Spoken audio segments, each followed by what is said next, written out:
السلام عليكم. النهارده هنعمل وصفه سهله جدا كلنا عارفينها، وهو ان احنا هنسلق اللحمه وبعدين هنعمل منها كذا نوع في الخضار. اول حاجه هنحط ماده دهنيه،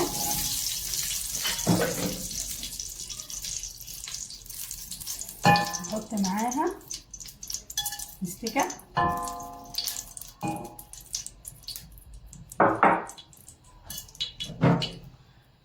وبعدين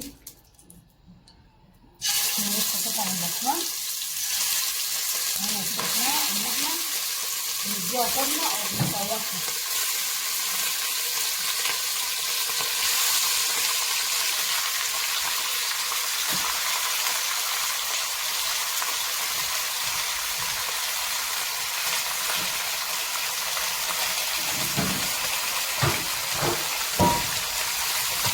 التشويح كده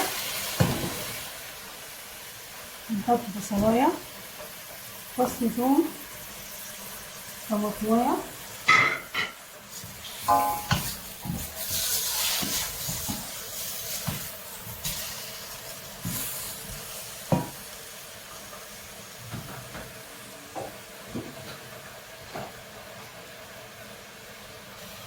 هنحط حبهان مطحون. لو مفيش نحط حبهان مطحون، لو مفيش حبهان مطحون يبقى صوص حبهان عادي. ورق لوري طبعا الريحه تبقى رهيبه.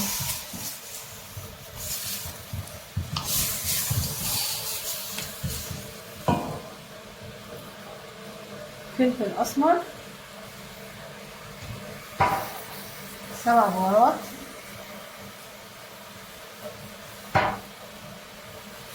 كل ده بقى مع بعضه التشويحه.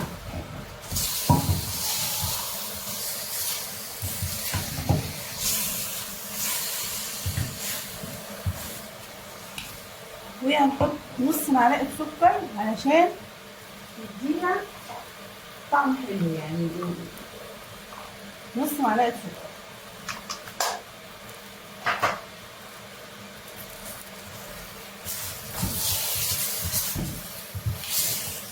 خليها كمان تستوي بسرعه، نص معلقه السكر. طبعا هي كده اتشوحت وريحتها جميله جدا. هنحط بقى الميه، لازم تبقى الميه سخنه عشان اللحمه ما تشدش، لازم تبقى الميه سخنه.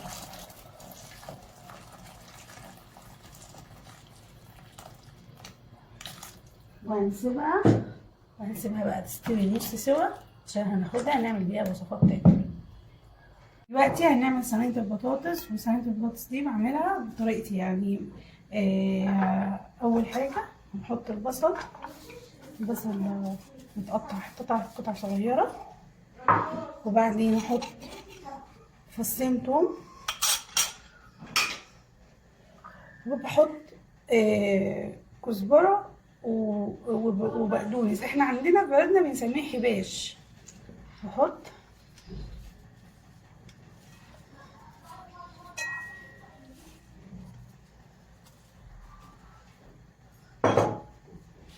بعد الخلطه دي بقى، بعد اللي جاي احط فلفل اسود، كمون، وملح،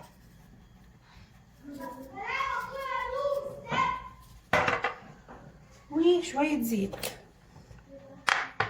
شويه زيت مش كتير يعني.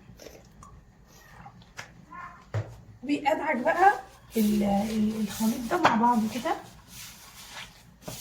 في ايدي. اصلا ريحته جميله جدا. بعد ما دعكته بالمنظر ده هرص بقى البطاطس بتاعتي وقطع اللحمه. نص البطاطس وقطع اللحمه. وهنا كنت رصيت بقى الصينيه كلها، احط عليها بقى عصير الطماطم،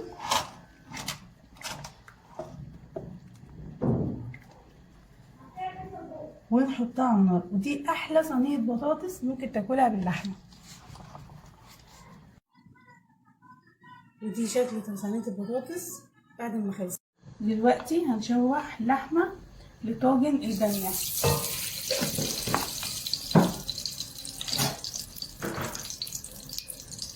برضه معلقه سمنه صغيره خالص،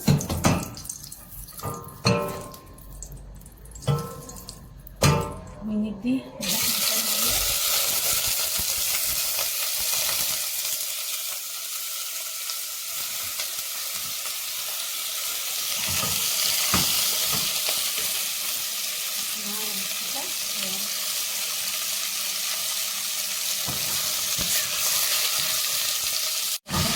العلوي طماطمية، بس والله نفس طريقة التسويق اللي احنا عملناها قبل كده.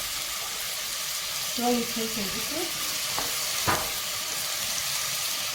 حاجة بسيطة 7 بهارات،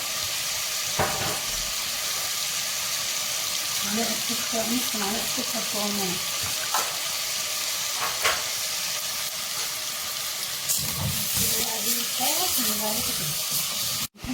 عليها الصلصة، يعني ده نص كيلو طماطم معصور.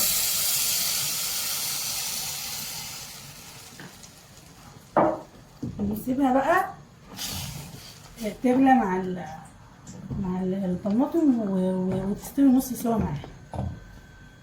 اللحمة بعد ما استوت في الصلصة هنزود لها ملح، نحط لها ملح لان احنا محطناش ملح في الاول. وبعدين بقى دي كده اللحمه بتاعت طاجن الباميه، الصلصه بتاعت طاجن الباميه. هنعمل بقى احنا بقى حركه بقى عشان اجهز الباميه.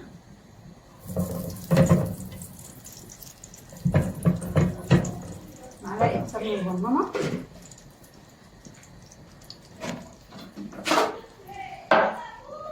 معلقه سمنه صغننه، وبصلايه صغيره مبشوره، يعني كده حركه لطاجن الباميه، نكهه لطاجن الباميه.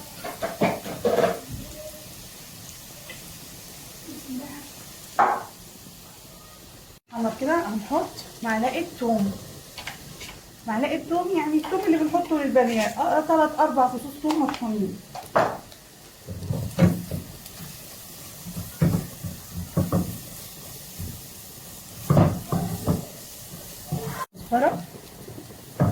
كزبره ناشفه مطحونه،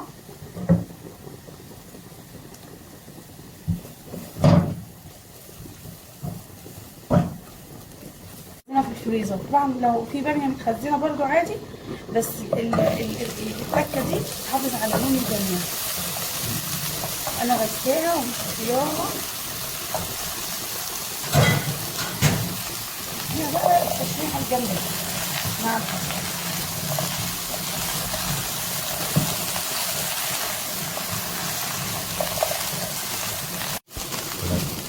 ودي كده بعد ما اتشوحت وخدت التشويحه بتاعتها، هنقوم بعد كده مصبياها على الصلصه اللي انا اصلا كنت مسبكاها.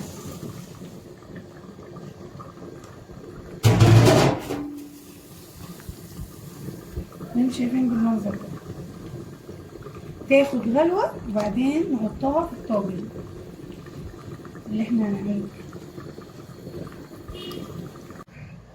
كده. بعد ما اخدت غلوه هنحطها بقى في الطاجن.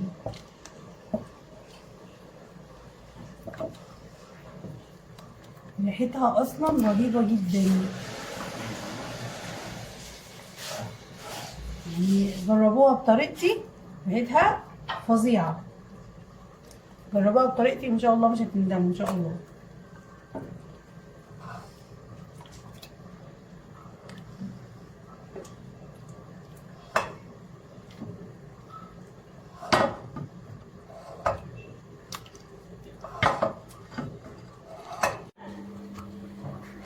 وهنا بقى هنحطها في الفرن